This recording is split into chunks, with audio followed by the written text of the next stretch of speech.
don't know if you just want to touch on. Good. Sorry, I didn't realize. No, it's okay. I guess I should have said, "Hey, I clicked the live button. Welcome, welcome, welcome."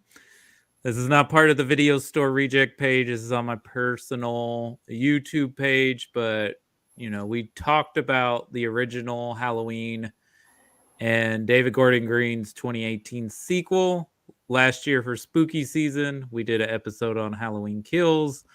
So with the release of Halloween Ends last week, Chris was like, I want to talk about it. So here we are to talk about David Gordon Green and Danny McBride's trilogy capper of their Halloween franchise, their take on the Halloween sequels, Halloween Ends. And boy, it's probably should end after this. To be honest, no, I'm just joking. Are you saying the franchise collectively, like, should be No, done? I honestly, unlike a lot of angry people out there, I did not mind this trilogy much. I am not a Halloween expert, so this is coming from a loose fan. Like I will call myself a fan because I've really enjoyed these movies, but Halloween Ends did not ruin my week or my year. So that's why I call myself a casual fan, is because it didn't bother me enough to really again ruin my night. I enjoyed it for what it was. There were some slight issues I had. The deaths were cool, but it didn't. I really don't understand the hate that it's getting. Well, I do understand it because it's modern day internet whiny ass fanboys, but Yes. But it shouldn't be getting all of the downright hate that it's getting, in my opinion. Well, I mean, I understand why some fans are upset. And that's a little bit on them because, you shouldn't have. I mean, it's fine to anticipate a movie and be excited about a movie, but you shouldn't expect a movie to check all these boxes for you. Well, But they should have learned their lesson with Star Wars, but they didn't. no. Well, and here's the thing, fans are fickle. They will complain when something is too similar, like the original. Then they like, oh, you just ripped off the original. Oh, you didn't try anything new. Granted, this is a bit radical of trying something new, especially in a movie that's supposed to be the trilogy capper. And on one hand, I'm like, hey, go for you guys. You tried something different. But on the other hand, I can certainly understand someone who was invested in these movies, who really enjoyed them, is like, well, why isn't this more about Jamie Lee Curtis and Michael Myers and like the effects of what it took on Jamie Lee Curtis? Like, there's that one scene in the grocery store parking lot where that lady's like, why are you smiling? Like, because of your obsession with this psychopath, my sister can't talk and her husband was murdered. Right. Like I really like that scene. Like there needed to be more of that in the movie. And now I didn't hate this movie either. And I think we were actually some of the few people who enjoyed the previous one, Halloween Kills. We just like, hey, it's a slasher sequel. Yeah, I mean, now I know it is kind of humorous hearing all these people chant "Evil dies tonight" and stuff, and like I can see why some people didn't like it, and I think this is what they were focusing on in this movie and the previous one, is that like there's some sort of supernatural force at play, which has always been in this franchise. Sometimes it goes extremely weird. Other times they're like, oh, they're related. But even in the original, they refer to him as the shape, right? They refer to him as like a. So in this three films, they kind of say like there was some sort of evil entity that recognized the evil inside of him and like brought it out. And that the more he kills, like the harder it is to kill him. Like it makes him stronger or something. I did kind of see that when when he lured the cop into his underground lair, and he's beating on the kid, and then he's beating on Michael, and kind of showing Michael's a little weak after a couple of years or however long it was. I guess it was a year. Burning a house down around somebody will do that. Yeah, and then so he kills the cop. He stabs him. And instead of kind of standing up a little hunched over, he stands up all straight, like, "Oh man, that felt good. I needed that after, He had his first cigarette after getting out of jail. Yeah, like that. It was like, yeah, like Lindsay said, it was like a long drag of a cigarette, or that first sip of a nice cold beer after a long day. It's just like, there were a lot of questionable sighing noises in this movie, just like from all characters. Very angsty sighs, very that drag of a cigarette sigh, that mouth breathing that Michael does. There's a lot of it. Just made me feel like I was out of breath for a little while. So I did really dig the opening of this movie, because I thought it was great that they did not advertise anything about this movie other than like the last 15-20 minutes of it. Right. And I did really think it was effective opening, right? Like, and I thought, what I thought was going to happen instead of what did happen, is I was like, oh, Michael's going to show up, murder this little kid, and this guy's going to get blamed for murdering the kid. Right. Yeah, I was waiting for Michael to be in the attic, or or already be in the house. Even if the kid was still playing with them, I was like, okay, well, he's gonna let him out, and they're gonna have some laughs, or he's gonna be upset, like it's bedtime, and then there's Michael, and he's gonna kill them both. But I laughed out loud when that. I don't want to ruin it, but if you've seen the movie, it was just so unexpected to like. I'll put spoiler warnings in comment section. Well, it's spoilers.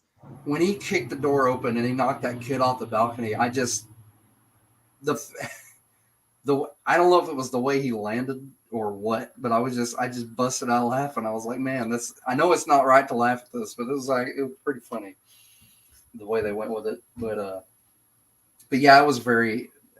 I liked the opening. I did. I liked the opening. It didn't really go where I thought they were going to go with it. For sure. I did not think in this end of a trilogy they were going to create a whole new character and he was going to be the focus.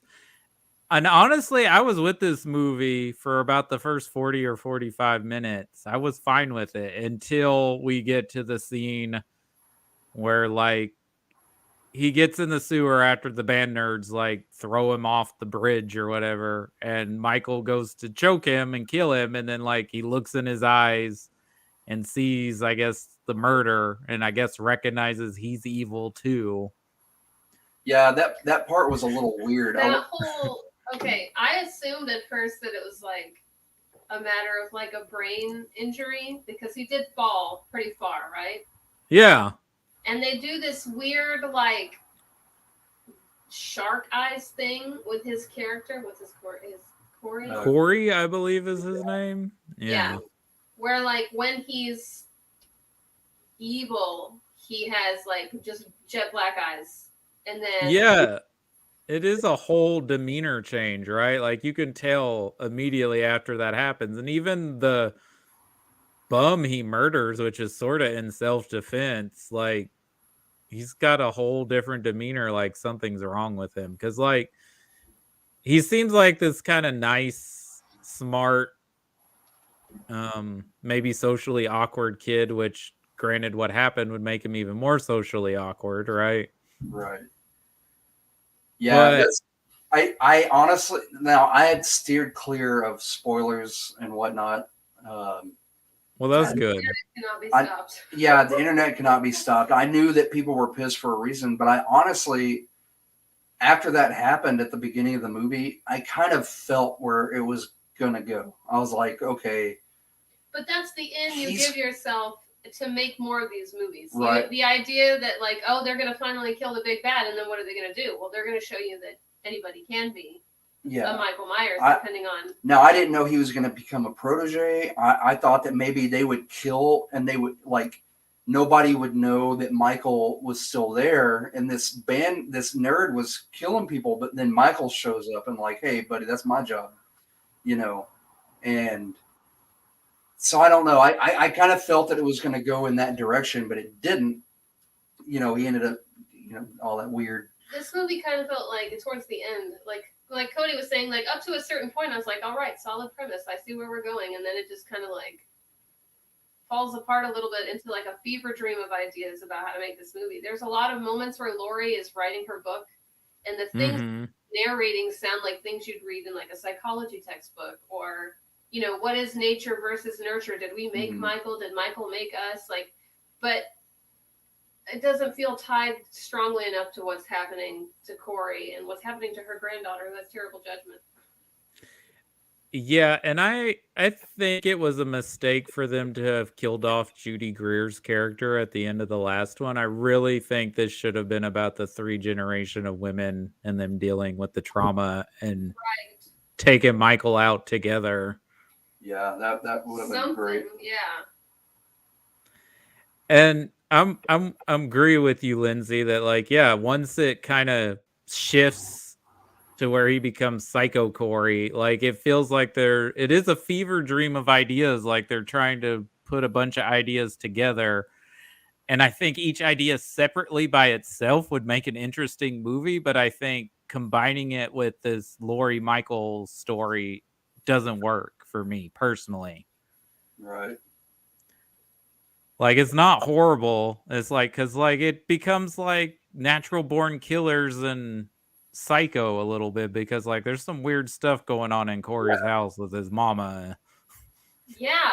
Well, and they totally it's just a jumble of ideas of like if you were storyboarding or brainstorming, how's Corey gonna get from this traumatic thing that happened to him to being the new Michael Myers?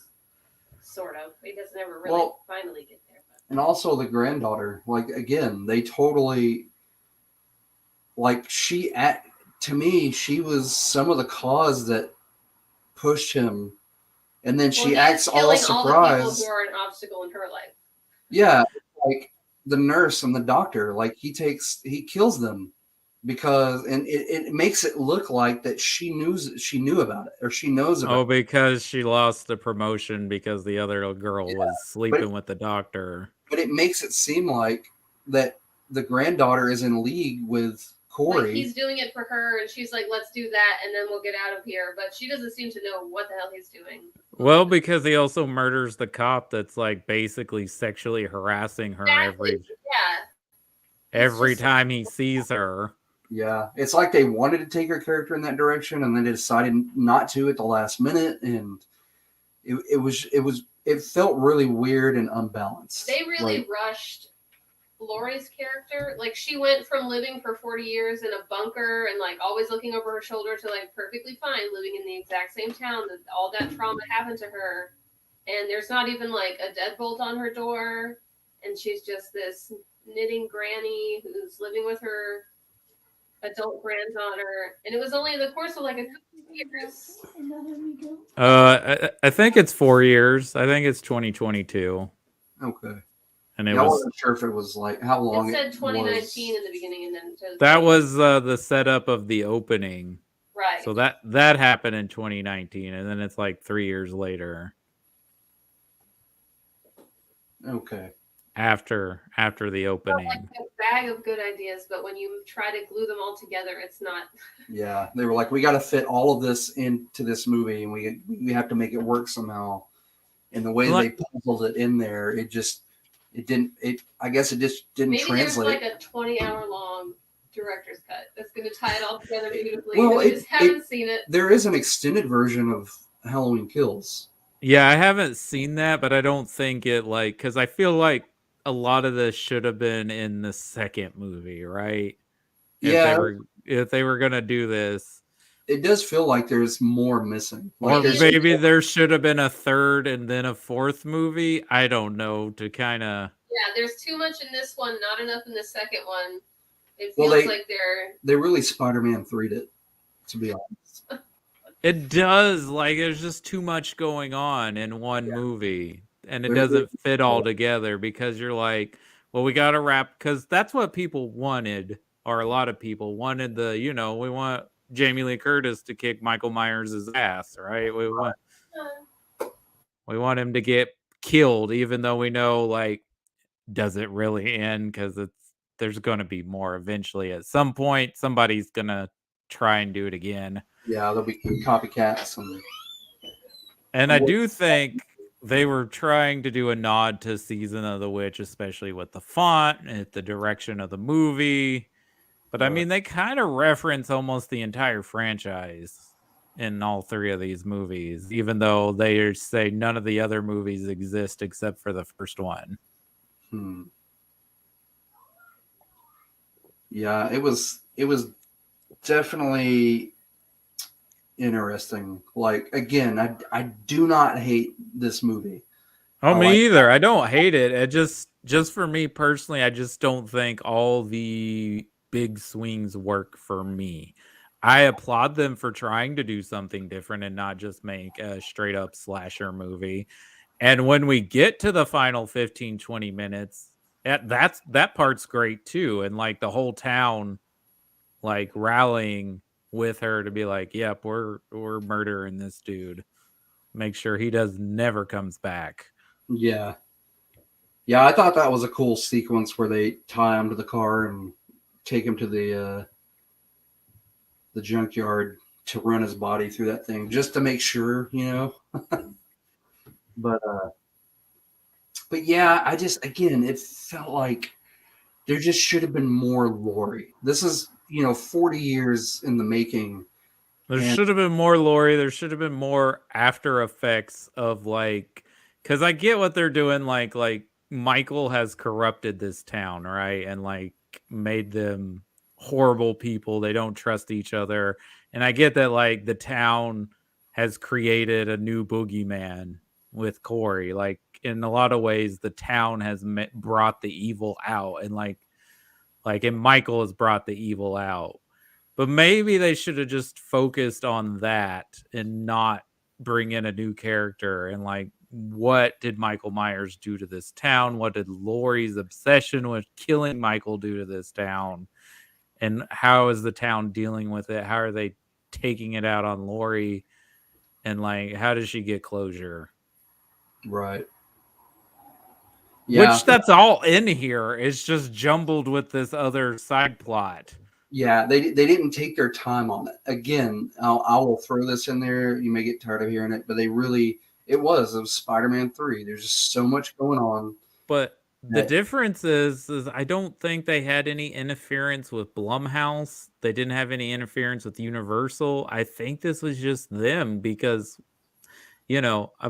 in Sam Raimi's defense of Spider-Man 3, a lot of its issues were because he was getting stuff from Avi Arad and Sony about like, you got to have all this in here because it's the third movie and people want to see Venom because everyone loves Venom. And right, like I don't think there was any interference. I think they just wanted to try something different, and they're like, oh yeah, but we got to end this because we said we're doing it in 3 movies. And I don't know if maybe COVID affected what their idea was going to be for these 2 films.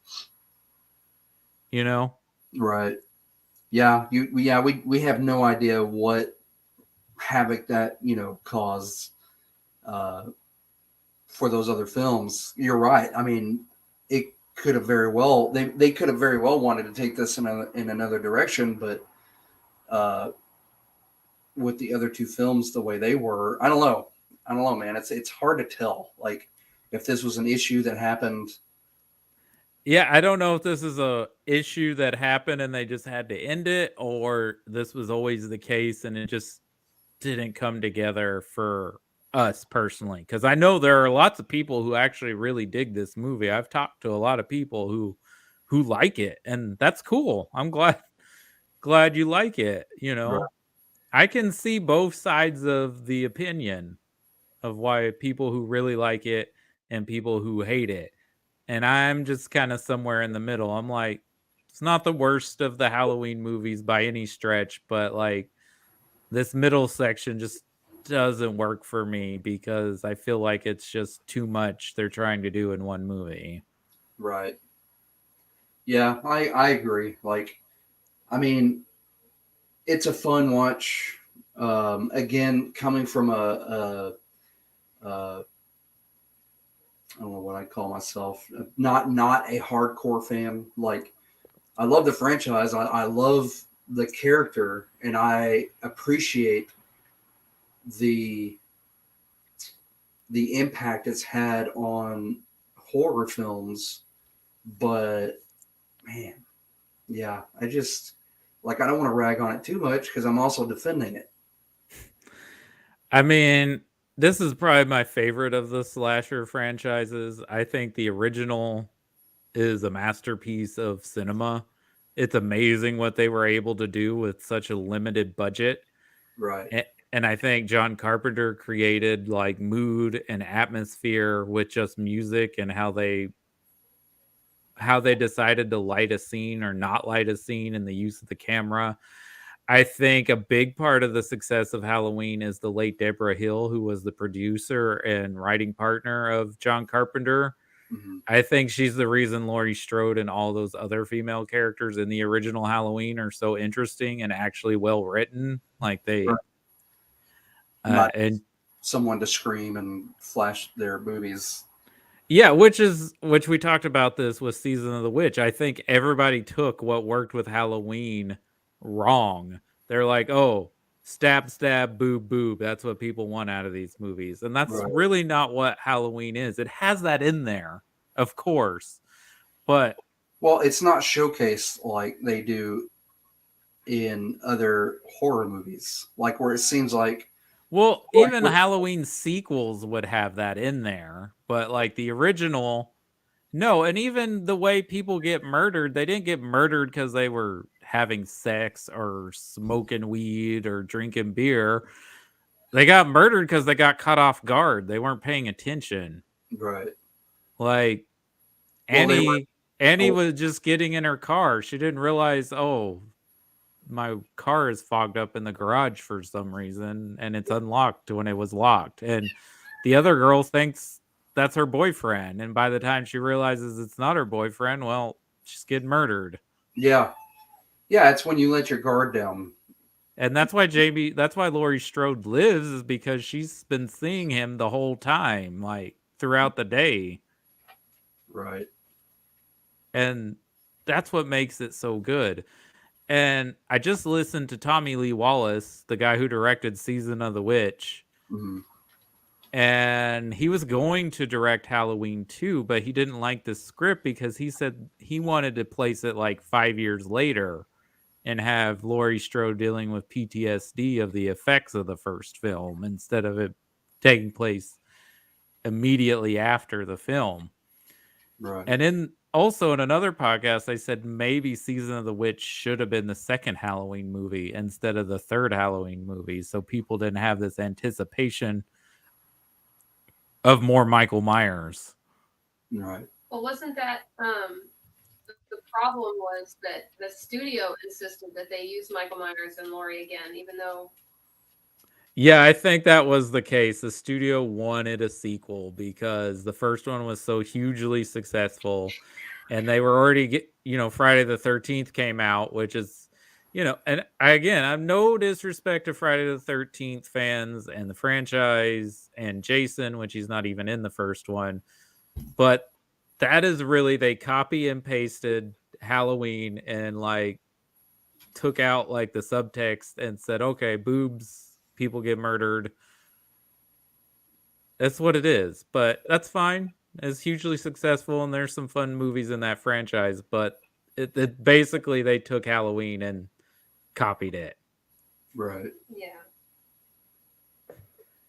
And yeah, that's part of why Halloween 2 became what it is. And another shout out for Deborah Hill, because she doesn't get as enough recognition as she deserves, is that she came up with the idea of Halloween 3 dealing with witchcraft, but with computers. So That's pretty dope. yeah. That's pretty cutting edge for a movie that gets pooped on because Michael Myers isn't in it. Yeah. But yeah, ultimately, this isn't the end of the franchise. It'll return in some shape or form. No pun intended. That's fine. I know. I really appreciated the jokes, especially about the title of this last movie. Like, we know it doesn't end. We know it's going to keep going. But like, I like that. Let people keep trying to make something amazing, more amazing than the original, or completely different from the original. I just want to see what people come up with the premise. I don't know if they'll ever be able to recapture what that original is, because it basically created a subgenre, even though it wasn't trying to, and all the tropes, everything. Like, it's a blessing and a curse to the horror genre, right? Because it kickstarted a craze throughout the 80s, Right. and even in the 90s. I mean, slashers kind of aren't the thing anymore, but like, Halloween is forever going to be one of those movies. It's like, yeah, that changed horror films. Well, I've gone back over the last month and watched a lot of like ads and stuff for horror movies, and like there's stuff that they would advertise on TV, marathons and Blockbuster for their Halloween season. You know, hey, come and rent these classic horror movies with us, and almost every single one of them, they showcase the big three: Halloween, they showcase Friday the 13th, and A Nightmare on Elm Street. And but Halloween is in every single one of them, because it's like you said, it's iconic. And when people think slashers, they're either going to go to the big three, they're going to go to one of those, but most everybody is going to see that creepy white mask, you know, and that butcher knife. And I mean, part of why I love this series is because John Carpenter took names from that area that he lived in Bowling Green, Kentucky, and I lived around there too. So Smith's Grove, the hospital, that's a town. Nice. Outside of Bowling Green. They mentioned Russellville, it's another town, and not in the original, but if you notice in a lot of the sequels, the cops is I don't know what you call it on their jackets, where it tells you what county they work for. Oh, yeah. Their emblems, it says Warren County, which that is the county in Bowling Green, Kentucky, is Warren County. Well, that's cool. And they even mentioned roads that are in that area. Like, he took names from that and used it. And apparently that's where he learned about evil, because hearing about like all the racism and stuff that people did, and like there were no repercussions, and just committing evil acts for no reason. Right. And that, well, when you think about it,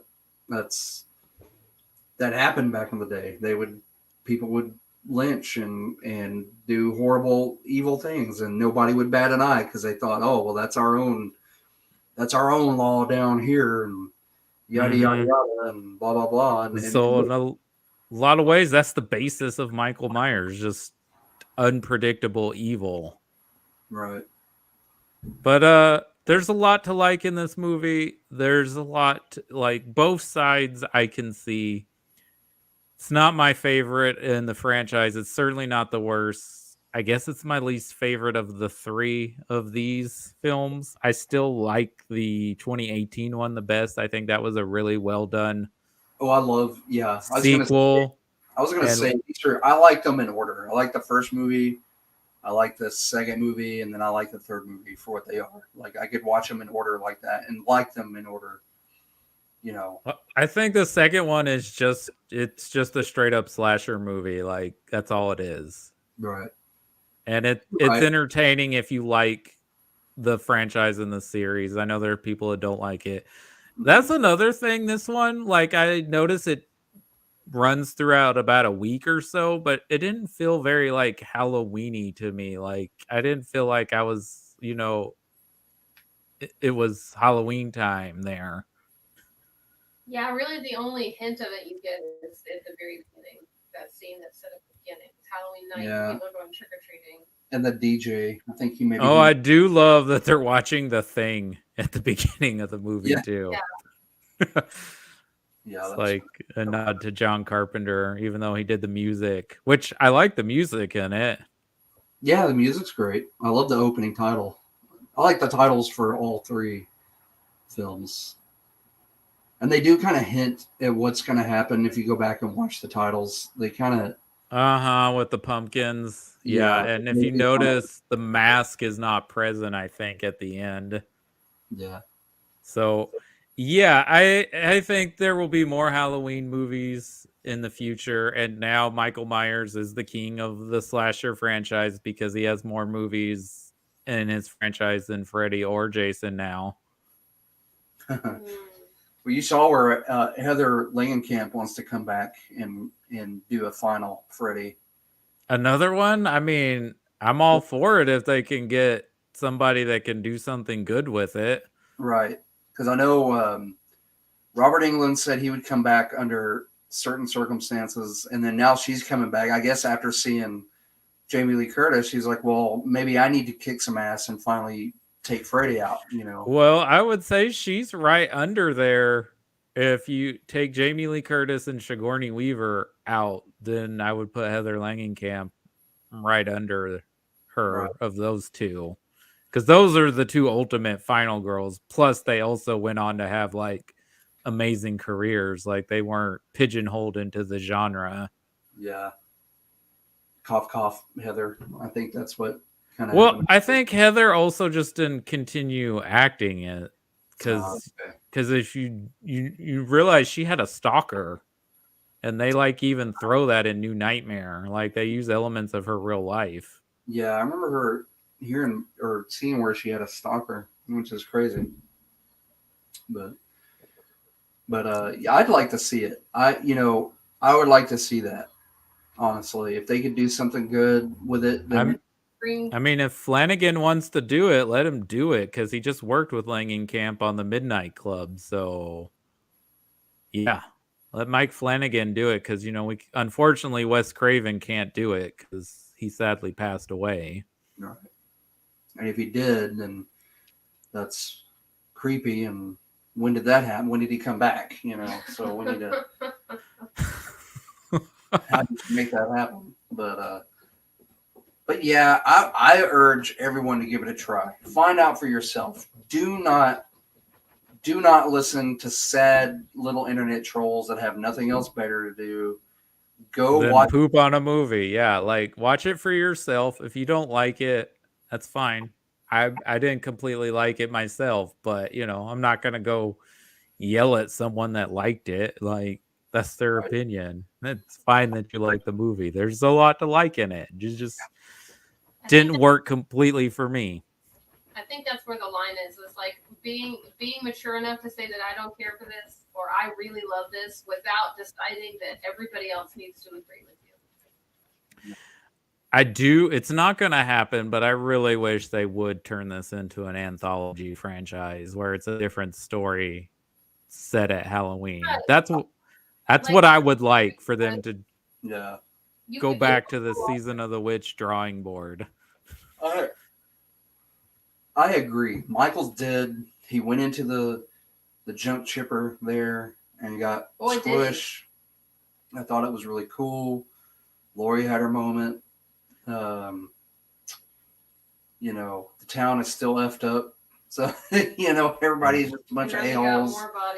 More bodies are going to, but and have the first movie take place in Haddonfield, but have nothing to do with Michael. Do another story and then leave it and then leave Haddonfield. Go somewhere else. Go do other stories, have that be a final farewell to Haddonfield. Like you could breadcrumb it. The first one's in Haddonfield, but you hear about other cities, and then all of a sudden the next one is in one of those cities named, and you just keep that going for your different, whatever your Halloween tale that has to be told in. Yeah, I don't know. Before we move on to other topics, David Gordon Green is moving on to do an Exorcist movie. Oh boy. Which could be interesting. The Exorcist franchise is kind of up and down. I have not seen the Paul Schrader cut of the prequel. I hear that's a better one. Exorcist 3 is a solid sequel, though. I've never seen The Exorcist 2. I've never heard any good things.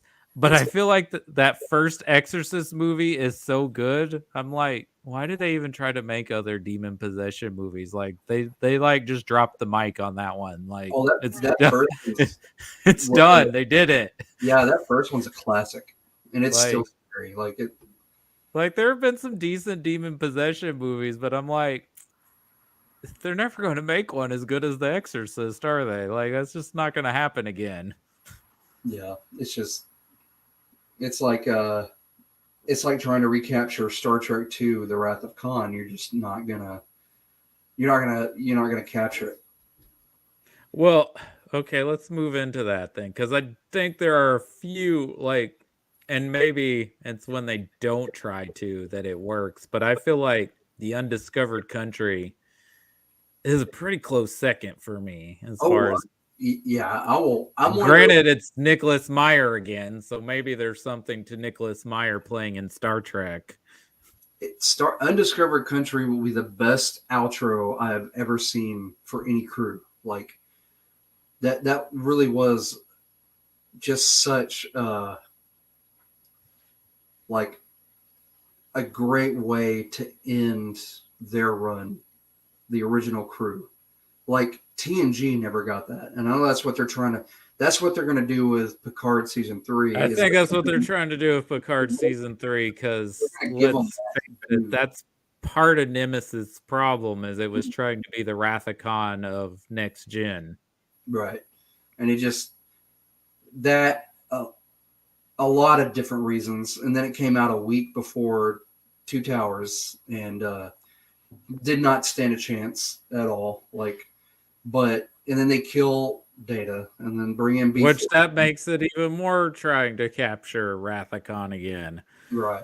And it just I feel Picard season 3 will wrap it up and give them, and they all want to do another movie. They have all like, hey, we want to do another movie if people are interested in it.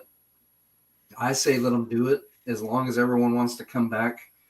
As long as everybody wants to come back. Listen, I would watch a 3-hour movie of Patrick Stewart making his wine, playing with his dogs, and drinking his Earl Grey tea. Yeah, I would too. I mean, I didn't want to have anything to happen. Just hanging out with Jean-Luc out at his chateau. Yeah. 3 hours of Jean-Luc ASMR. Yep.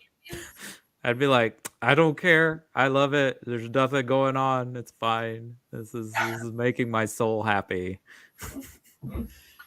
But you didn't watch this week's Lower Decks episode, which is pretty good. But the previous one, where they're like in the holodeck, like running a simulation, where they pretty much reference every Star Trek movie. I thought that was great. And I don't know if you caught it, because I had to stop it and rewind it and show Lindsay. I was like, oh my God, that is the best thing I think I've ever seen out with someone leaving a holodeck. And it's when, is it Mariner? It's Mariner leaving. Yeah, Mariner was leaving the holodeck and the doors open and she steps over the widescreen bar. From the start of the episode, it's in widescreen. And when she leaves the holodeck, she steps over the widescreen bar and it goes back to full screen.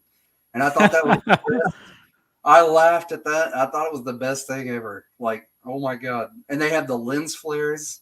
Yeah, so there was definitely like jokes and nods at the Abrams verse, right? Like, oh, younger versions of ourselves, and like there's the time travel story, right? They obviously reference Wrath of Khan with the like music and the credits of the fake movie, and even having like the female doctor character be Boimler's love interest. Yeah, and she's all confused. She's like, I don't know what to do. And then they reference Voyage Home with the punks and going to like modern day society. I think they reference Nemesis with the uniforms and like the chase sequence. that felt a little Nemesis. And I guess they make a first contact joke too, and then they're obviously either referencing the motion picture and the Final Frontier or both. God, that was great. It was and Generations, except as Sulu, which is a much healthier person to visit than Shatner. Right. I liked that they had that got me. I was like, man, that was a good Sulu moment. But yeah, it was a fun episode with like some seriousness to it, but also like poking fun at like all the Star Trek movies. All the movies, yeah. What is it he says at the end of that? He's like, he said something about like, stop petting the horsey now, you have to leave. Or something. Yeah. That was such a good episode. And then the horsey's gonna bite you now. Yeah. They were looking at the graphics on the computer. The lab looks like the lab from Wrath of Khan. Yeah. And he was like, "Oh wow, the graphics are so great in this," or whatever. I was like, "Oh man, that's awesome. That's a great job." It was definitely a better episode than the robot side story, but I understand that every season needs all the main there's always got to be one episode. It was pretty fun. I like they kind of made a knock at Avatar. Peanut Hamper was pretty funny. The interspecies erotica that they had going on. Oh my god, that was so. Well, you gotta give something for those fanfic people, right? Yeah, and then I felt that's what they were poking fun at too. Was fanfiction. Star Trek fan fiction. Isn't Star Trek fandom really where fanfic started? Because people were like fan culture and like the full fan club. Literally, why we're sitting here talking is probably part of Star Trek. Right. Star Trek, yeah. Matter of fact, the first Star Trek convention was the first of its kind that was held only for one show. Up until that point, they'd only had very few, and they would cover. It was an umbrella. Yeah, it was an umbrella, and they weren't very big, and they were kind of seedy, and they were, the lowest of the lowest nerds would only show up, and cheeky jab there. I'm joking, but I don't know how big the Doctor Who fandom was in the UK at that point, because I know it's older than Star Trek, but it was big, but they did not have conventions yet, and because it hadn't crossed over really. It really doesn't cross over till the 21st century with the new series, but the PBS reruns back in the day, it was in the 70s with the whole Tom Baker era. Right. And that's mostly what Americans know of older Doctor Who. That's what my dad told me. He was, I remember seeing, like, when we started being able to pick up, I don't know if it was PBS or one of the public, I guess it was PBS, maybe. That's where they used to run the rerun. Well, PBS was very big about showing British programming for whatever reason. Yeah, and to be honest, that's where I caught PBS was probably trying to get on that BBC level, though. That's where I caught Blackadder. That's where I caught Mr. Bean. That's where I caught Doctor Who. It's a big part of that. So, but that's really the only fandom I know that exists before Star Trek. I mean, comic books were around, but comic book conventions were nowhere near as huge as they are now. Right. Back then. But is there anything else? I guess we'll talk about Rings of Power if you're ready. Yeah. Let's talk Rings of Power because Chris, you were wrong. The Stranger is not Saruman. Well, that was a theory. And they did try to pull it over. Yeah, they did try to pull it. I was like, oh, Chris, son of a bitch, was right. Yeah.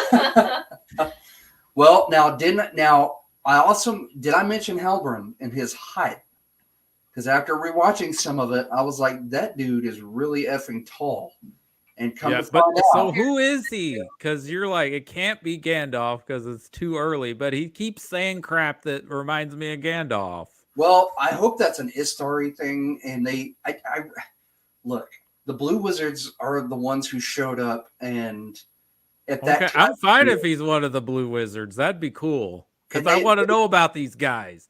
I well, mean, Everybody they does. they have to go with something that they haven't touched before. So the Blue Wizards would make sense, and the Blue Wizards were actually very instrumental in uh,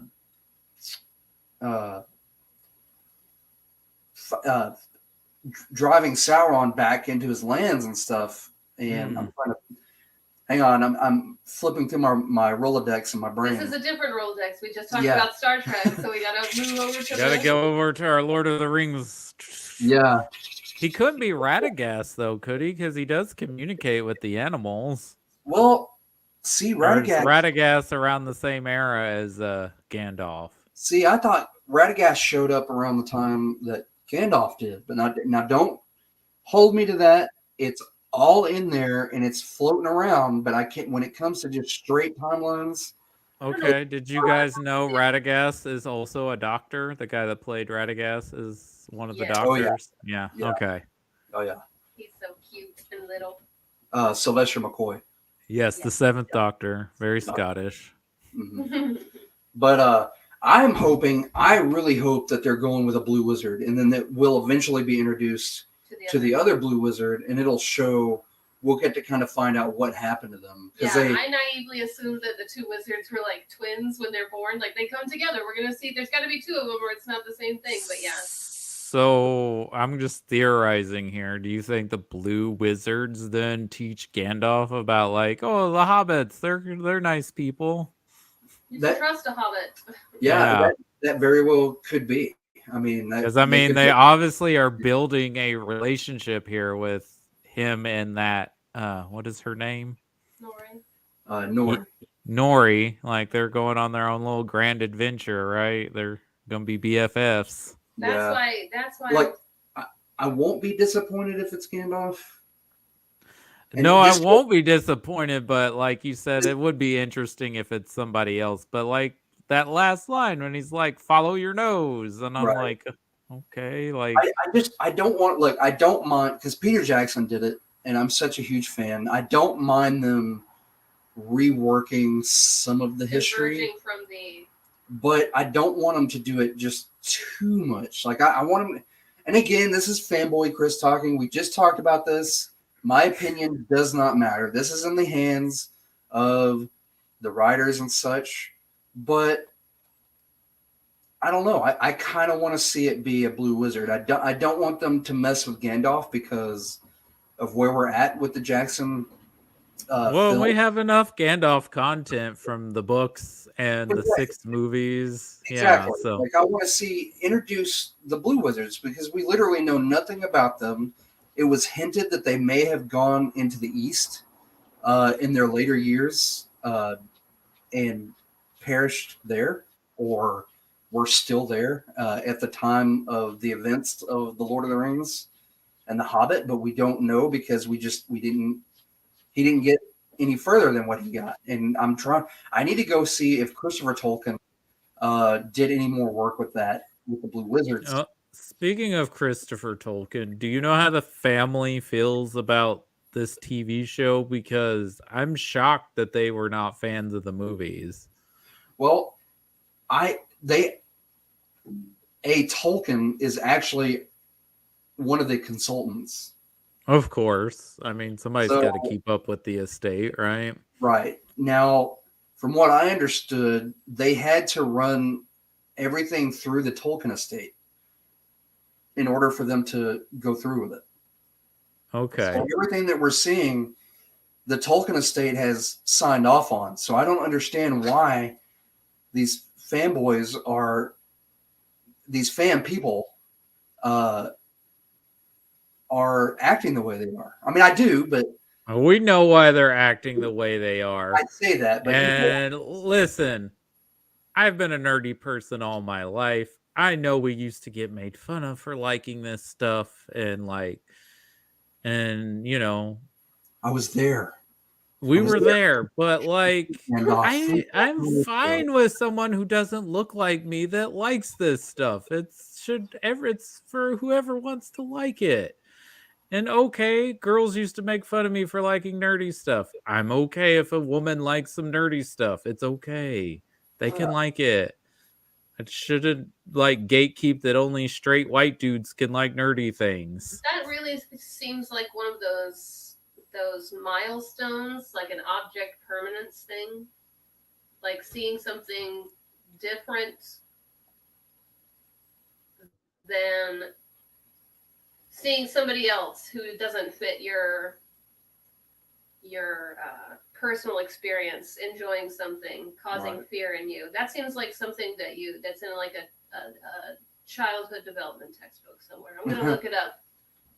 And there's something deeply rooted there that's problematic. And I get a little bit of why they're upset, because you're like, well, I got made fun of for liking this stuff, and now like these people are trying to say it's cool. Like, you weren't there when it wasn't cool. Like, okay, calm down. Or like, maybe they were and they just couldn't be vocal about it because the internet wasn't a thing. And there wasn't that instant way to connect to people who actually like shared the same interests. Yeah, we've come a long way. We're all stranded by our luck of your geographic location. It's like the early days. You had like at the comic book shop, most of the congregating and the story swapping and did you see this episode and that episode, what took place at the comic book shop, because this was early Facebook, MySpace. That's where you went to find your people, was the comic book store, the video store. Yeah. So, and now you can talk to people all over the world who share your interests, and they look they are all shapes, sizes, colors, demographics, orientations. That reminds me of a Joe Gagliano, or whatever his last name is. He was he Bullseye? Not Bullseye. Joe Pantoliano? No, not Pantoliano. Gagliano. He's a muscly dude, and you've seen him. He showed up in a DC film. Okay. He had a mask. He had like was it Magic Mike? Yeah. Mangliano, who's married to crap, what is her name? She was on Married with the Family. She was Eva Longoria or whatever? No, not Eva Longoria.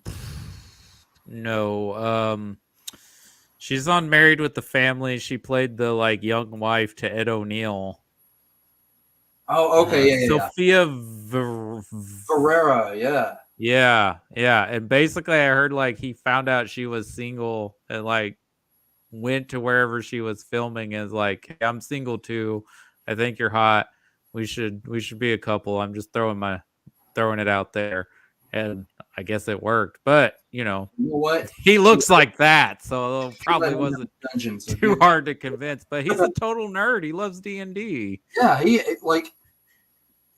there was like he was Deathstroke, by the way. That's Deathstroke. Who he was. Thank you. Yeah.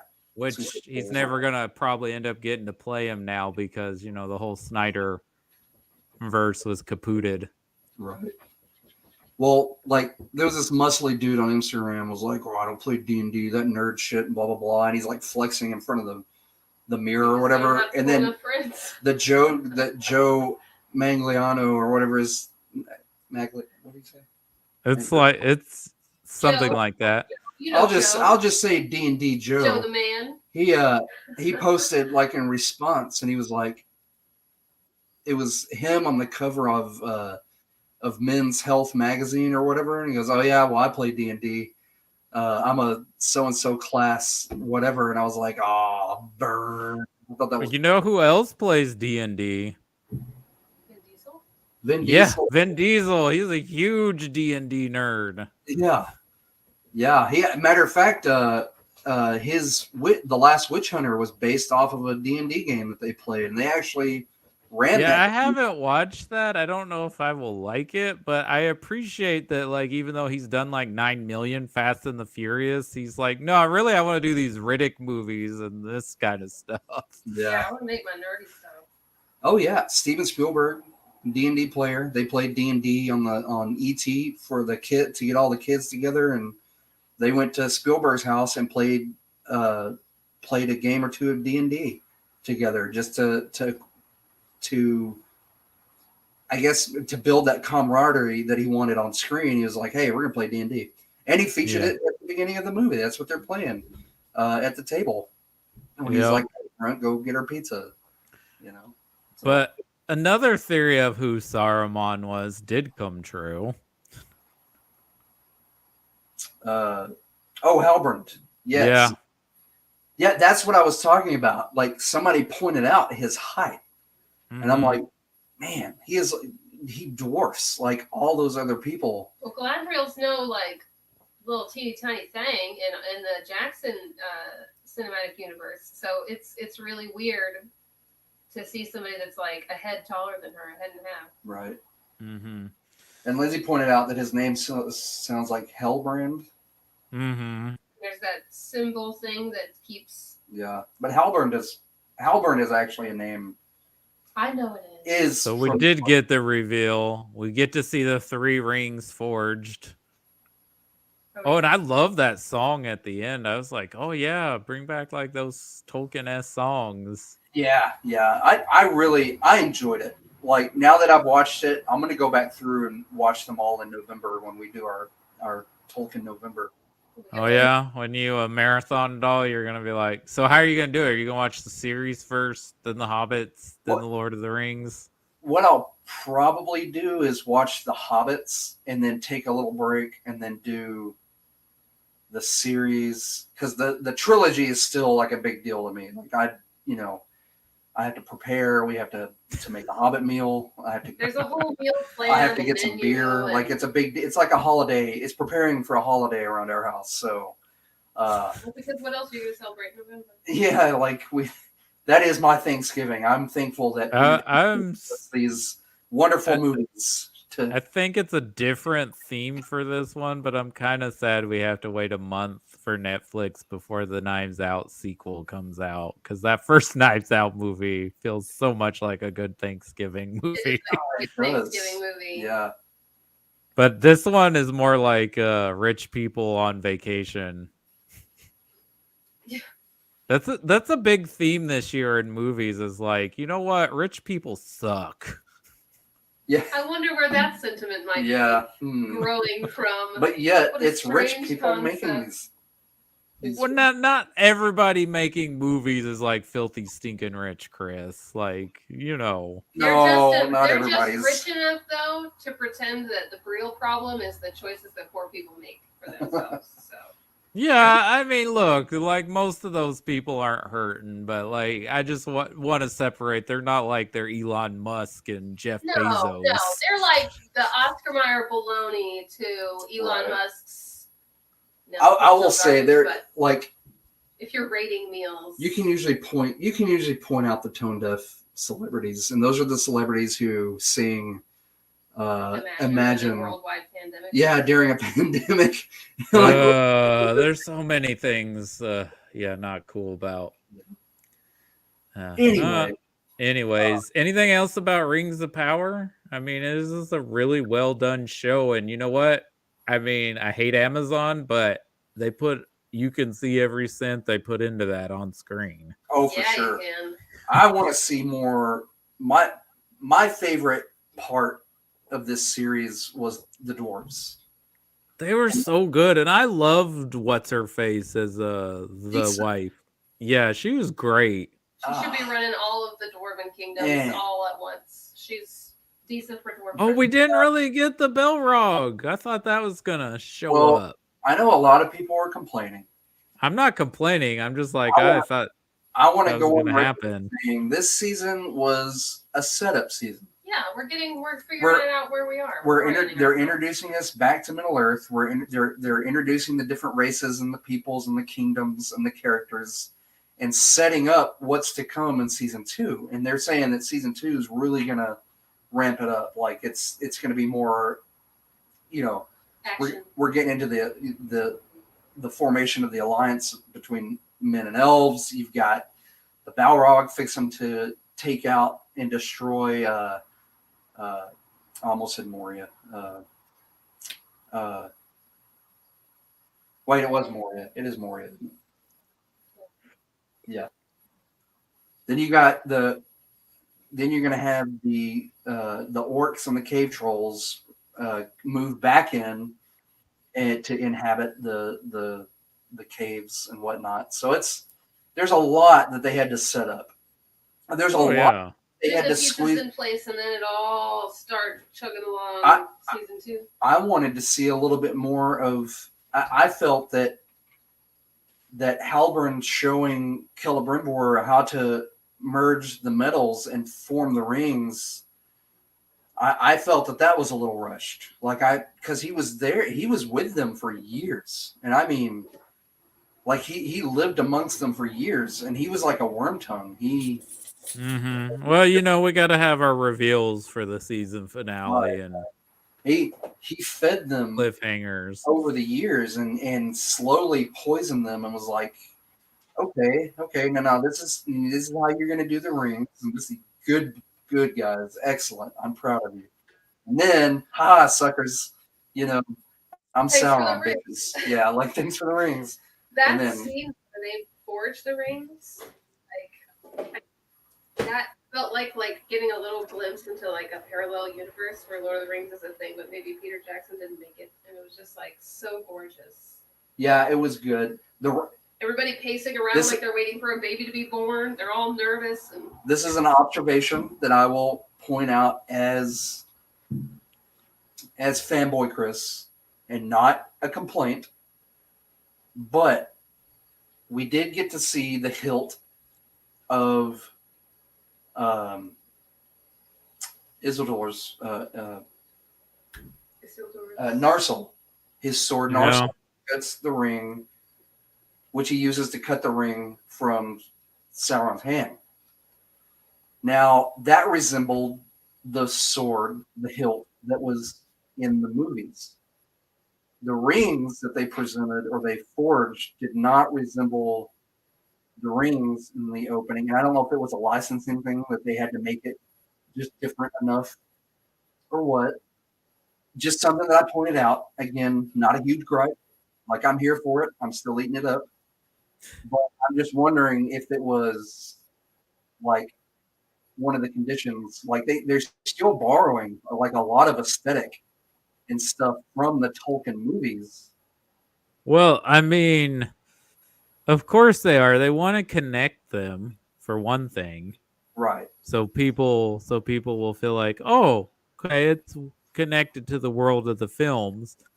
Also, I mean, those movies are phenomenal.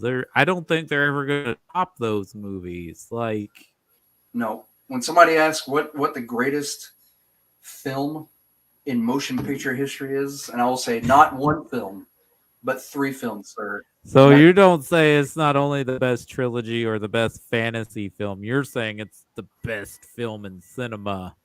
We'll be playing either Star Trek or Lord of the Rings soundtrack at Chris's funeral. I already know that much. Oh, I already have my song picked out, and it's I know. It's Into the West from Return of the King. Yes. Everyone's gonna cry. Everyone's gonna cry their eyes out, and I will be laughing. Mine's the Rainbow Connection and Always Look on the Bright Side of Life.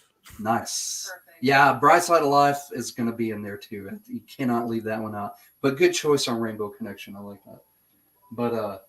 But yeah, like this. I'm sorry, but these films are damn near, even with all the content that was changed and switched around and added, it is still damn near perfect. Like the special effects, the dialogue, the filmography, the scenery, the just everything about it, the soundtrack, the songs, the fact that they took lyrics from his poems and wove them into songs for that trilogy just shows how much care that went into that. You guys want to know? Sorry. No, we're good. You want to know something cool I didn't know about Peter Jackson? What's that? His birthday's on Halloween. Nice. I knew it was in October. I didn't know it was on Halloween. So that explains a lot. That explains what's wrong with Peter Jackson. Just kidding. Just kidding. I mean, that makes more sense that he got his start kind of in the horror like genre. Yeah.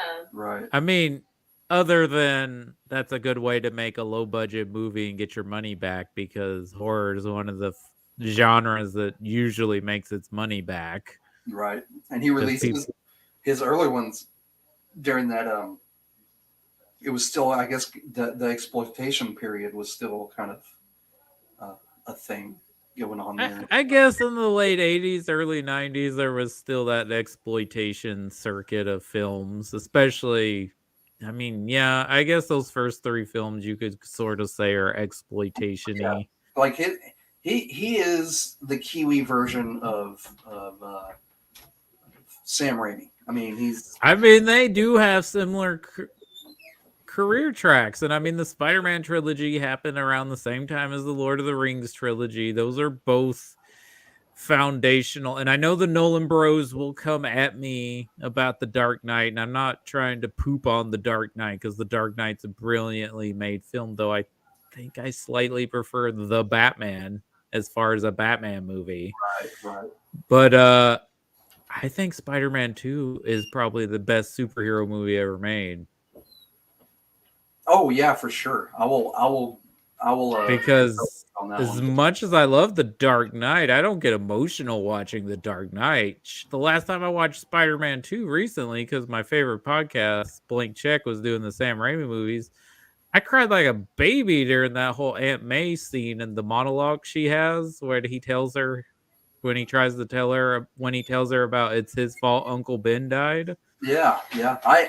I was. And then that scene they have at where he comes back after that scene, yeah, and like she's clearing out her stuff because she's got to move.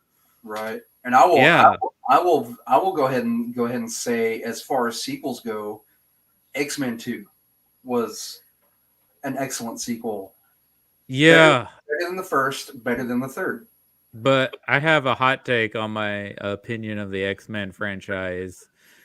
My favorite X-Men movie is First Class because I feel like it's the most comic booky. It embraces like that side of the X-Men. And I wish instead of having, and now we say this partly because we know about what happened and what kind of person he is, but I wish Matthew Vaughn would have done those sequels instead of Bryan Singer. Right. Even though he went on to make all those Kingsmen movies, which I wish Matthew Vaughn would stop with the Kingsmen movies. Yeah, I'm kind of done with those. Like the first one was really the only good one in my mind. Right. But anything else about Rings of Power? I guess we'll talk a little bit about Andor if you want to. Yeah, I'm done with Rings of Power. Costumes are gorgeous. Yeah. They make me want to go to the Ren Fair right freaking. Yeah. Everything is top notch. The production design, the costume design, the effects. This is how they recreated the world. I mean, we can all criticize Amazon, and even though we'll be all hypocrites because we all are Amazon Prime members because we like that 2 free day shipping. But They really put their money's worth into it, and it shows. Right. Yeah, I'm very. You mean our money's worth? I guess our money, all of us collectively paying for a Prime membership. Then it's a good thing we right. like. I was very worried about. I was excited, but on the other hand, as much as high as I hold the trilogy. As high up as I hold that trilogy, I was very worried about what we were going to get. Well, because especially also, and I know we're more Hobbit defenders than other people, but there was a lack of the same quality that was in the Lord of the Rings films. There's only so much you can do with one book. I think that was part of the issue was like them stretching that into 3 movies. This should have stayed the original plan of 2 films. I think 2 would have done it. Now, don't get me wrong. I still enjoy the 3 film format. because I get to see more, you know.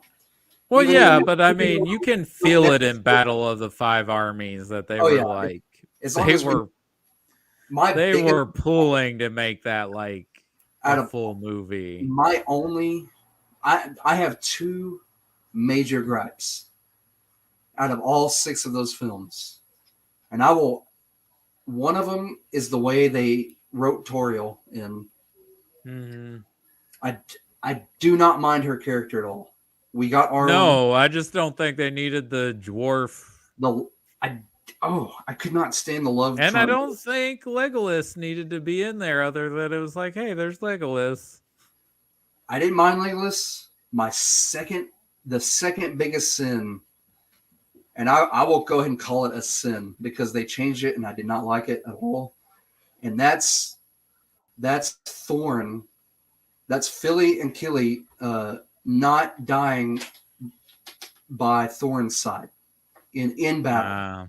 And they go off to do their own thing on this ice lake, and you know they both die separately, and they're not together. And that was the whole thing. They were his nephews, and he gets taken down. You know, they're in the heat of battle out in the field, and they come to his aid, and they get slain, and they all three get laid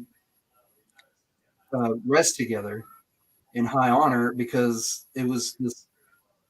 You know, it was this heroic deed, but then in the movie he goes off and has this private battle on an ice lake, and because they added that whole orc subplot, you know. Yeah, I just didn't get that. Now Azog, I didn't mind Azog. Wrong place, wrong time. Azog was there, but again, that's them pulling from the appendices to flesh out the movies more, and that's fine. That's fine. I enjoy the Hobbit. I like the Hobbit movies when they came out. I like them more after rewatching them. Battle of the Five Armies is still a bit of a stretch. It's like a B- compared to the rest of the series. Right. Yeah, I had to go with the first movie. I like them in order, I guess. Actually, I like Desolation of Smaug the best. I wish it would have ended though, like with them dealing with Smaug instead of Battle of Five Armies opening with that. Right. But I guess they wanted an action set piece at the beginning. Yeah. But Andor, man, the more it keeps going, the more I'm liking it. This is like Star Wars for grown-ups. I freaking love Andor. Yes, we caught the last 2 episodes, the latest last night. Adam shared a thing, and I think he misinterpreted my comment because he posted like a picture of Andor, and then he's like, if Dave Filoni had wrote Andor, yeah. And it had like the Mando and Baby Yoda and Ahsoka. And I'm like, sad but true. And he's like, it's not sad. And I didn't mean sad but true about Andor. I was like, yeah, if Dave Filoni did Andor, we would get like. I think he misinterprets a lot of things online, and I do too. I think everybody does. Hard to convey through text. Yeah, it's true. It's true, but that's not. I was like, it's sad but true. And I'm not here to knock Dave Filoni because I think Dave Filoni is a big reason why there's this resurgence or reclaim of the prequels, right? I think he had a big part of that with the Clone Wars and the Rebels series of people being like, oh, wait, maybe the prequels aren't horrible. Right. And I might add that Andor seems like something straight out of the prequels, if you ask me, because it's politics. It does deal with a lot of politics, but you know what? It's not boring in this because not that like, look, I've kind of had like a whole, and we discussed it when we did the whole Star Wars thing. I had like a whole a 360 of my feelings, especially on Phantom Menace. I went from loving it when I saw it in theaters to hating it to just being like, you know what? It's pretty decent. Pretty cool, especially the Duel of the Fates stuff. That kind of slaps. Yeah. And Attack of the Clones, I know a lot of people say that's the worst one, but I'm like, well, it's half a good movie. Like, it's half a good movie in there. It's just the whole love story is very cringy, and like Padme needs to like leave immediately. Oh yeah. But that stems from Lucas not being able to write Well, it also stems from Lucas not having collaborators like he did on the original trilogy, because, and the actors not like him, not really giving the actors direction. So it's amazing that Ewan McGregor does a phenomenal job as Obi-Wan Kenobi without direction really from Lucas, Right. He just is Obi-Wan Kenobi. But yeah, and I especially love this recent episode, like the whole back and forth of like people like, why did you do this? And they're like, we had to. And people are like, well, the Empire's going to strike back hard. And they're like, exactly. That's like why more people are going to be on our side. They're going to play right into our plot of what we were doing. Right. Yeah, it shows you the whole theme of revolution is very interesting and indirect. Yeah, like her husband, Mothma's husband. I turned to Lindsay last night. So you know what that's an allegory for? Couples in a relationship where one side's MAGA and one side is not. Is a liberal, like, is what that's what it where seems. They've had the privilege up to this point not to discuss politics at all or have to disagree about it too regularly. Yeah, and if I want to say, I'm sorry, I'm over talking over you, but that was a tangent though. If there's one thing that came out of this whole Trump presidency, is that we know where people stand on certain issues now, right? We like it's out there. Oh yeah. And like now we're like, we see some of the people on our friends list, or we see people and we're like, oh, and now like you're like more like you do more research now and like who sends you a friend request. You like go and look at their profile and like stuff they post. And you're like, and I gotta admit, I have done this on our own page. Like I've looked at people and I'm like, I'm not approving them to be on this page because I'm not liking what they're saying. I need it's just inviting. It's just inviting trouble. And I deleted somebody's comment. I think they're still on the page. And look, I don't know what they intended to be, what they said, but I had posted a thing a while back about Wes Studi and the organization about indigenous and native people, and somebody went on a tirade about like, that not all Native Americans are innocent. They did guilty things too. And you don't point on purpose because it's not about them. Dude, I totally missed that because I would have kicked their ass straight up. I deleted the comment because I was like, and then they also made reference about you don't see people in Sweden and some like conquered countries complaining, and I was like, I was like, no, that she had told me about that sooner because now I want to find out who that was. And he keeps us on track, and he doesn't even give those people like I'm all for the inviting attention that they're desperately seeking. Anybody and everybody into the group. When you post shit like that, that's. But like, yeah, if we want to say there is a positive talking about getting back to the show of that's what it did. It like made us more aware because we used to be like, oh, they're Republican and I'm Democrat and I think this and they think, but it's like, yeah, but I guess really we do need to be paying attention to how people, what their opinions are on issues. Social awareness. And there's just, I absolutely love what they're doing. Like we're getting to see the inner workings of the Empire's think tank and their involvement with the corporation. League of evil dentists. Their all those things. Corporations that they're using, private army. I love the scene though where they're having their board meeting and that one guy's thinks he's gonna throw her under the bus and the supervisor's like, no, that's actually a good idea. I like your initiative. You're in charge of this now. And then he's like, watch your back because people are going to come try to slit your throat. Right. And they only mention Palpatine once. Like this is hands down probably my favorite of the series that have come out over Mando, over Fett. You know what? I agree with you. And I keep reminding myself that like there's only been 2 seasons of The Mandalorian, but in my mind I'm like, no, there's been 3, and it's because they showed up in the book of Boba Fett like near the Right. end, you know. So I was like, oh yeah, that's a different show, but Yeah, but I'm man, I would love more like Andor. Just leave the space wizards out of it. As much as I love them, Yeah, I really yeah, as appreciate much as I'm gonna love the shit out of Tales of the Jedi, I'm appreciating that they're finally doing what I wanted them to do when they announced these standalone projects. And honestly, when I heard they were gonna do an Andor series, I'm like, why are you doing an Andor series? Nobody cares about this one-off character from Rogue One, but it's so much more than just about him. Yeah, he's Yeah. not like he doesn't like Han Solo the whole thing and like hog all the attention for the story. It's very much about the everyday people of the galaxy, the people who don't have force powers, the people who aren't necessarily in like positions of power other than Miss Mortimer.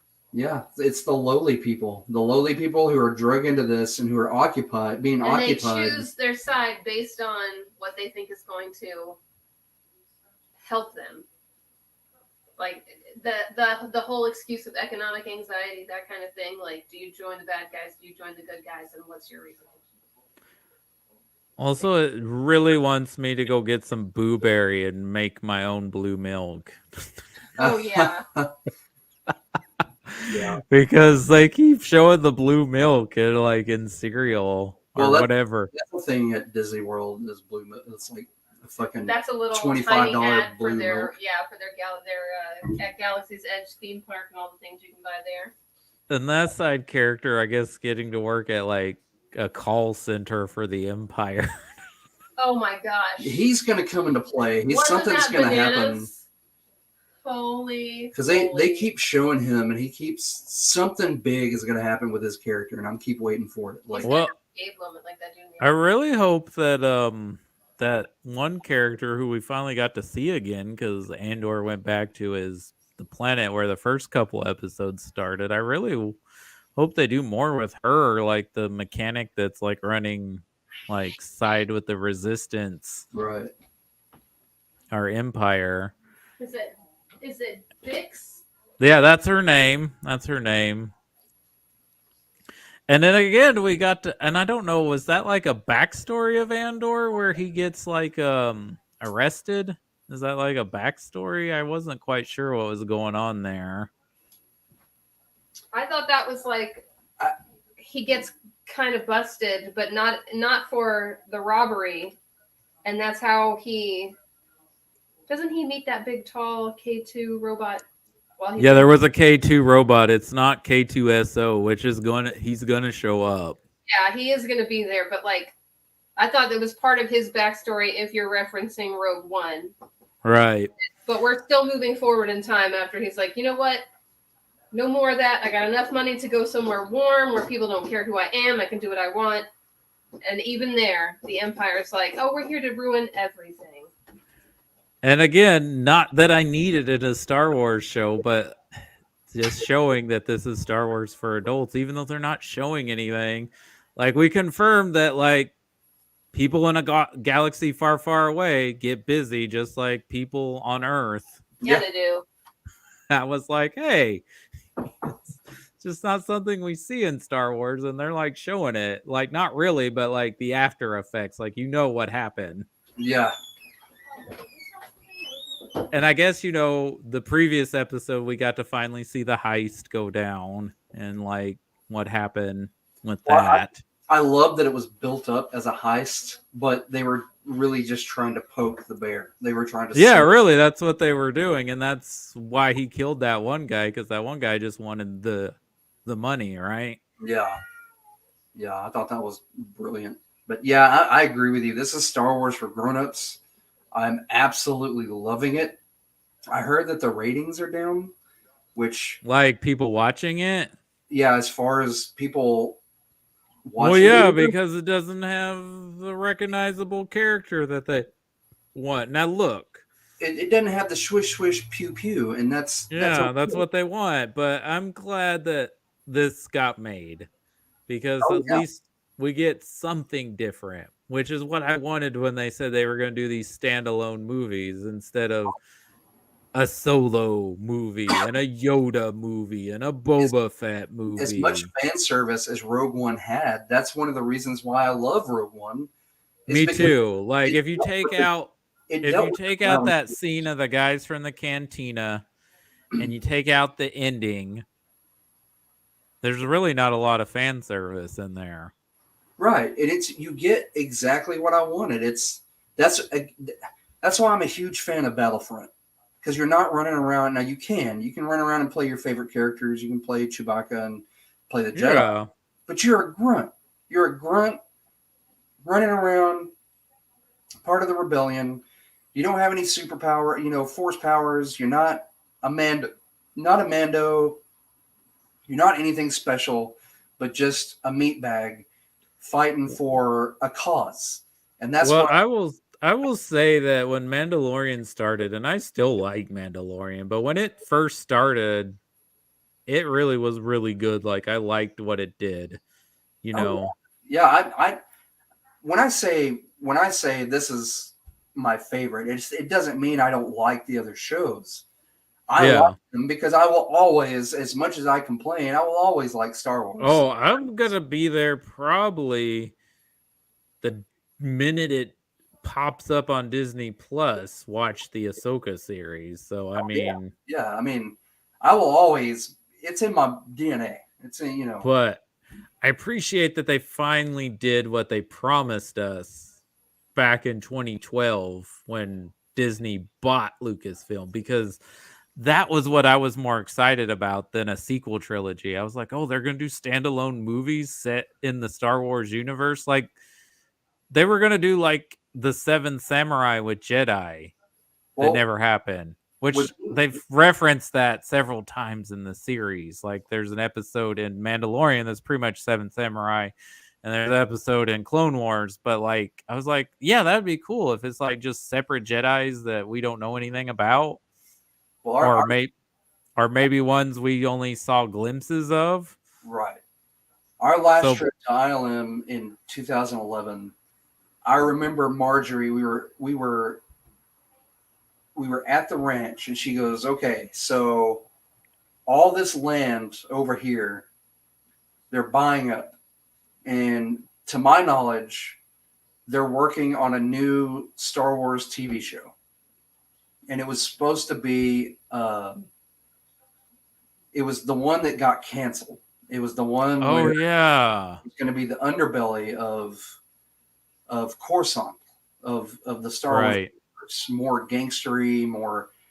And she even, like, shortly after that, we saw concept art, and I was like, oh my god, it's happening. She wasn't lying to us. This is going to be big. And then not long after that, they decided to He sold sell, it to Disney. canceled, and yada yada yada. So that was a I huge disappointment. I think part of that was because I think George Lucas got his feelings hurt. And I understand it. Like, he created it. This is his baby. And it's his legacy, for better or worse. Right. Whatever he wanted to do or not do outside of it. And I think he always wanted to come back to it. And he made the prequels because people wanted them, partly, right? Right. And then people like said, you ruined my childhood and your movies are horrible and stupid and poorly. That's got to affect you on a way, no matter how rich or how powerful you are. Like, that's got to hurt you because you put something out there, you think people, and there's a lot of people that like the prequels too.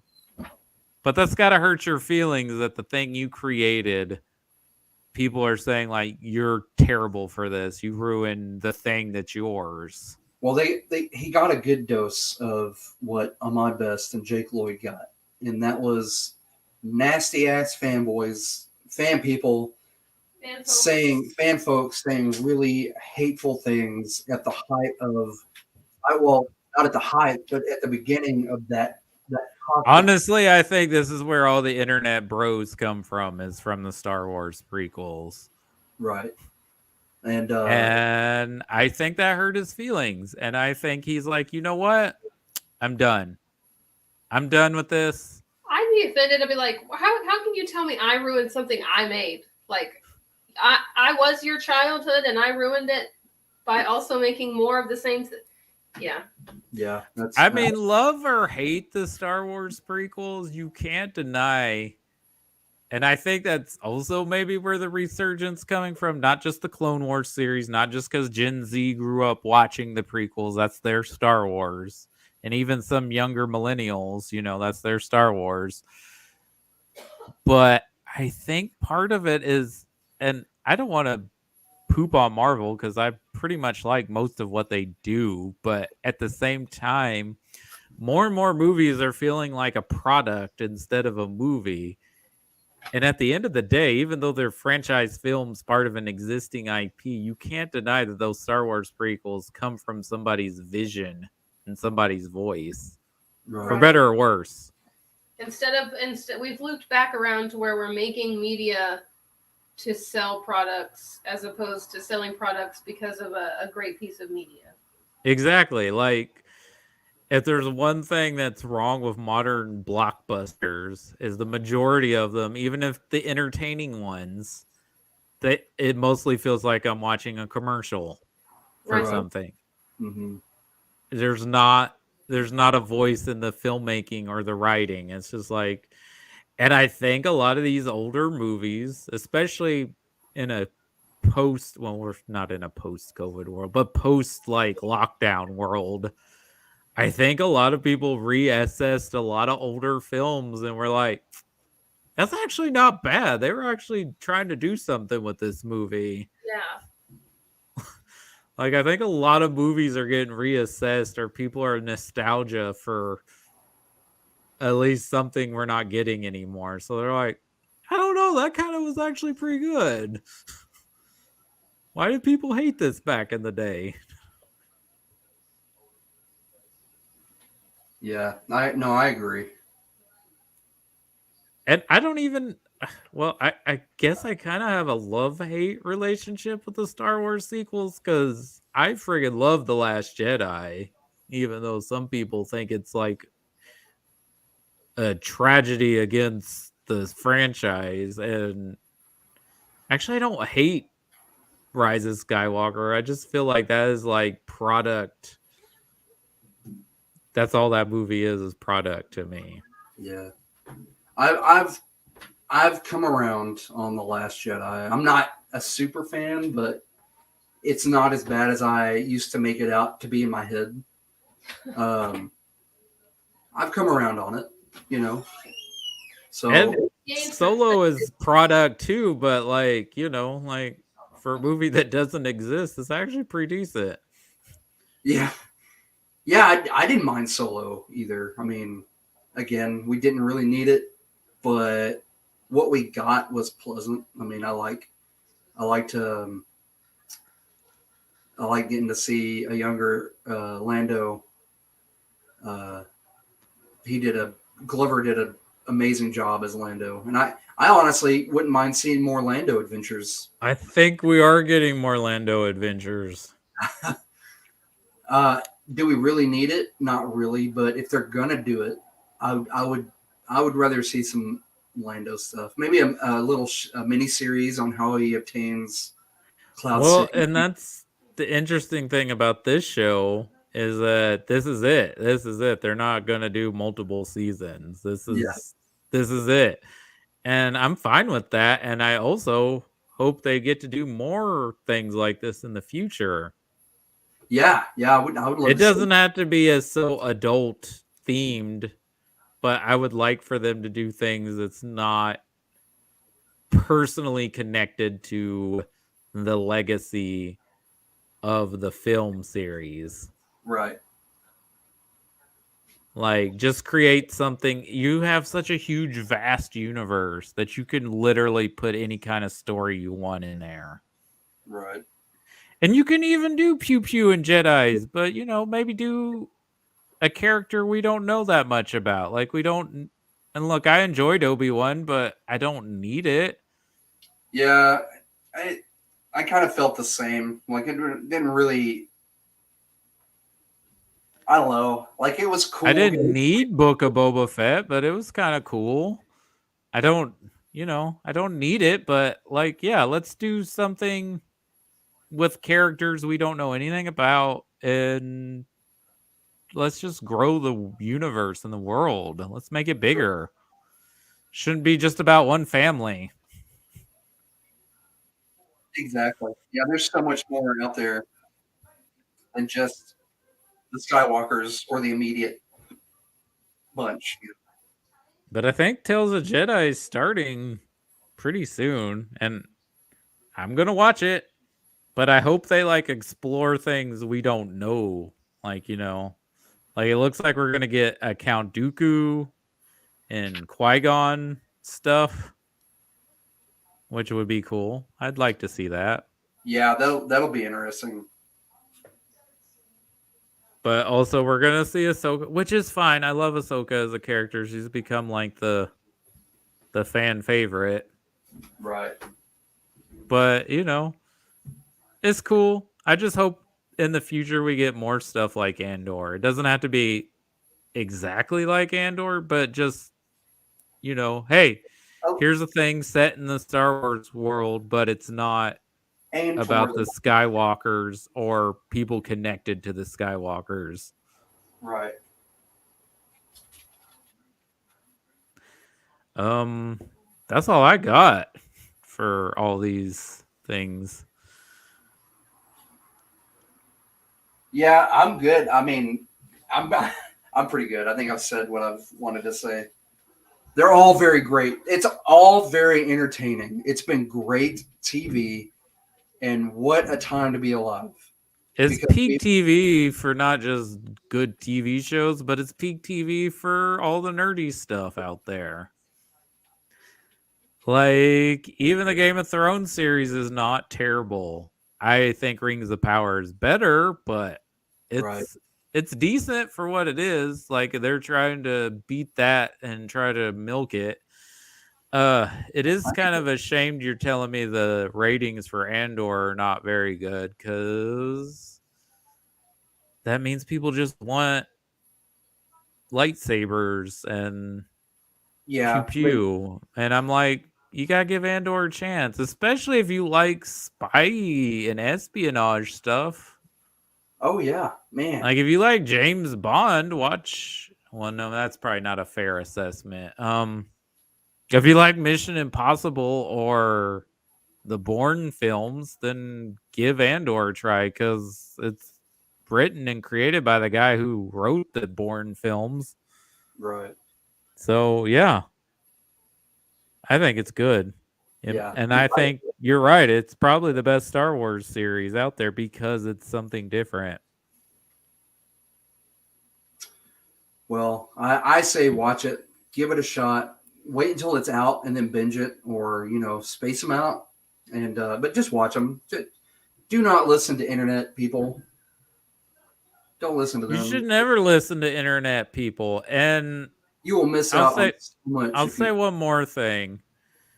There's been back and forth about critics, and like, you should never listen to a critic if you want to watch something. You should base your own opinion.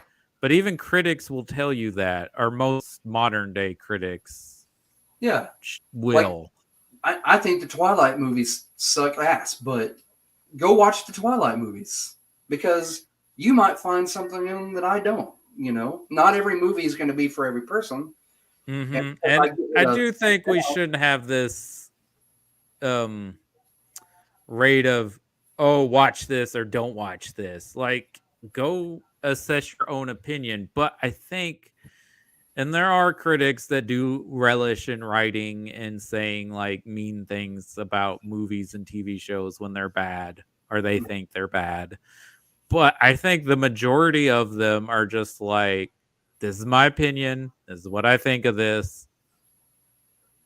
Come up with your own, but this is what I take. And, if you should never listen and base that on them. But, if you like certain people and you like how they write about things or talk about things and you tend to agree with them a lot of times, then it's fine. You can listen and see what you think. Right. It's always ultimately up to you. But I don't think most movie critics are these mustache twirling people who love to like poop on things. Right. They He's like not- movies too. Yeah, he's not the dude from Ratatouille. Right. Yeah. They're not all. Yeah. So I just wanted to point it out there because I think a lot of people think of critics as these people who just hate everything, Right. and they don't. And the critical praise has changed from when we were younger. Like, they're not held in the same place. A lot of critics now don't even get paid. They're just like us. They just Yeah. do this and they've gotten a lot of traction on the internet. So they've been able to make a profession out of it. Right. And yeah, it's not the old days. All about And those sponsors, baby. they're just movie fans like the rest of us. And we Oh, don't yeah. all agree on everything. You and I don't agree on everything all the time. So Yeah, that's. I mean, we're not. That's if we did, it would be boring. You know, that's why we have guests and other co-hosts and people, because if we all agreed, if we were all like, yeah, this is just amazing, we've been two thumbs up every single episode, then yeah, I mean, it might get a little boring there, but there are going to be things that, like, there are movies that I like that I know my wife doesn't like, and there are movies that she likes that I don't like, but we're not going to just sit there and bash them, in front of each other, and we'll sit down and watch them with each other to be to be nice, but we're not gonna, I'm not gonna sit there and badmouth it and pick it apart just to be a douchebag. exactly. Ultimately, the power is up to the viewer and your opinion. And if you like or dislike something, just be kind to the other person on their opinion. Right. And that goes for you and I as well. Like, just be kind. Accept that some people like something that we don't like, and vice versa. I said those rules don't apply to me, Cody. Sorry. But Joking. and I will say this on our page: if you come in there just being hateful and rude, I'm gonna delete your comment. Yeah. Oh, yeah. I've seen a few that I'm like, man, maybe I should delete this, but well, I don't know. It's a there's sometimes I'm fine with discourse and argument as long as they don't get rude and like start like bashing. I was and kind of saying, worried about the Halloween chat that I started the other day, because I didn't really know what kind of chat they were. I thought that it was going to be there on the page, like it would be like a little room on the page or whatever. Totally misunderstood. I clicked on it and I couldn't find nothing. Okay. Like it just took me back to the page. That's weird. Yeah, So it's like a private chat. It just made a private chat, and I'm like, oh, okay. Well, I hope the discourse in there has been friendly. It has. There's only been like a couple of people, and they've mainly like, yeah, I want my cup of tea. And one dude was like, well, I liked it. And I was like, okay, well, cool. Same here. And that was about it. That was the last. But I was kind of worried. I know two people I've chatted with and have been guests on the show really, really liked it. And oh yeah, I know Adam. I know Adam's really enjoyed it, and there was someone else that I. Well, the guy David Slick. Okay, yeah. He really liked it, he told me, and he was on to talk A Serious Man and Alien Covenant, and we had a friendly discussion. I told him, like, I get that. I appreciate that. I see what you're saying. I said it just didn't work for me as a viewer. And I was like, I don't hate it. Like, I actually commend what they tried to do. I just, I just don't think it quite worked. I was like, I think the opening is great. I think the ending's great. I think, like I said, I was into it for the first 40 or 45 minutes, and then like it kind of just took me out of the movie. And by the end, I was like, okay, that was fine, but just not for me. All right. Well, I'm I'm good to go this week. I think we've covered everything, and like I said, what a time to be alive! If you're into a fandom, go watch those shows. Yeah. Watch Werewolf by Night. That's pretty good. Watch that. And The Midnight Club is good if you're a Mike Flanagan fan. I mean, he's killing it with his series. This isn't up to Midnight Mass level, but is as good as Blythe's Manor. So those are my recommendations. And my dog says it's time to stop podcasting. So I guess I'll call it. Tell